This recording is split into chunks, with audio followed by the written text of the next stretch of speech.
कुणी सुद्धा मदतीला येणार. माझी लुचकाची मरणाची झाली, माझं आयुष्य जाईल एवढा परपंच जुळवायला. दौंड तालुक्यामध्ये काल पावसाने हाहाकार केला. यामध्ये दौंड तालुक्यातील स्वामी चिंचोली या भागामध्ये 10 ते 12 घरांमध्ये पाणी घुसलेलं आहे. आपण स्वामी चिंचोली मध्ये आलेलो, आपण या ठिकाणी पाहू शकताय.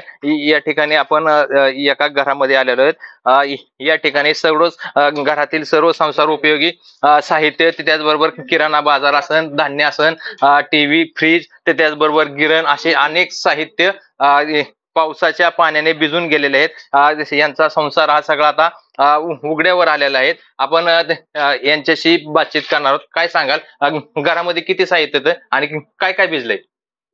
गव्हाच्या 20 पिशव्या होत्या, ज्वारीच्या 2-3 पिशव्या होत्या, खुराक होतं गुरांचं, आमचं खायचं धान्य. बाजार भरला होता मी 10,000चा. म्हणलं घराचं बांधकाम चाललंय, गवंडी लोक येते, स्वयंपाक सारं खायच्या लायकीचं आता आम्हाला काहीच राहिलेलं नाही. आम्ही अक्षरशः रस्त्यावर आलेलो. आता माझी एवढी सरकारला विनंती की याच्यावर काही ना ताबडतोब निर्णय घ्यावा ना आम्हाला मदतीचा प्रस्ताव मिळावा.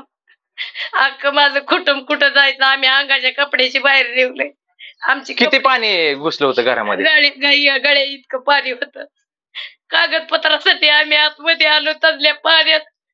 माझी महत्वाची मुलांची माझी कागदपत्र होती.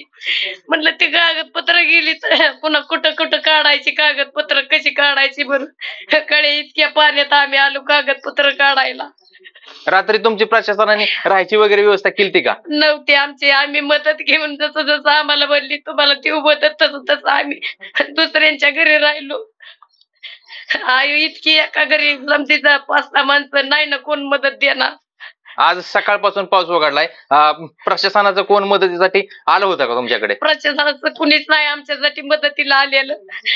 गावातली सुद्धा कुणी आमच्याकडे, फक्त गजानन आप्पा गुणवरे हे आमच्या मदतीला धावून आले. इतर एकही माणूस आमच्या मदतीला कुणी सुद्धा धावून आलेलं नाही.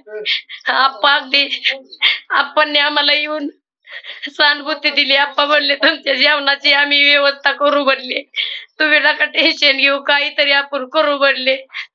आम्ही अंगाच्या कपड्याशी बाहेर निघलोय. म्हणली होता वैली एवढी मी तुम्हाला मदत करतो म्हणले, तुम्ही काही टेन्शन घेऊ नका म्हणले, कुठं बी आपण तुमची व्यवस्था करू म्हणले. प्रशासनाकडनं काय अपेक्षा आहे तुमची? प्रशासनाकडून माझी एवढीच अपेक्षा आहे की माझी सोय करावा, आमची राहण्याची ह्याची.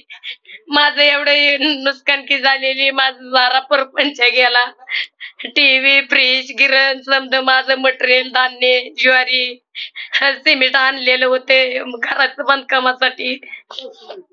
अक्षरशः माझी सारी नुकसानकी झाली. आता माणसांनी आयुष्य जायला एवढं जुळवायचं म्हणल्या, मी लोकांचं काम करून एवढं जुळवलं होतं.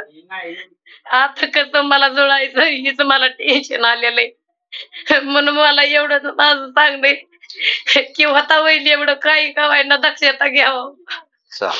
नक्कीच या ठिकाणी दौंड तालुक्यामध्ये स्वामी चिंचोली भागात अनेक ठिकाणी मोठ्या प्रमाणात नुकसान झालंय. मात्र हे नुकसान पाहून महिलांना अश्रू देखील अनावर होत आहेत. असं असताना देखील या ठिकाणी प्रशासनाचा अद्याप कोणीही प्रतिनिधी आला नाही, ही खरी खंत आहे. मंगेश कचरे, साम टीव्ही न्यूज, स्वामी चिंचोली, दौंड.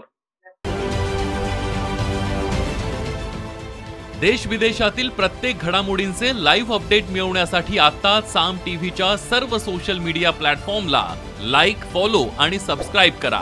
तसंच सर्व नोटिफिकेशनसाठी बेल आयकॉन प्रेस करायला विसरू नका.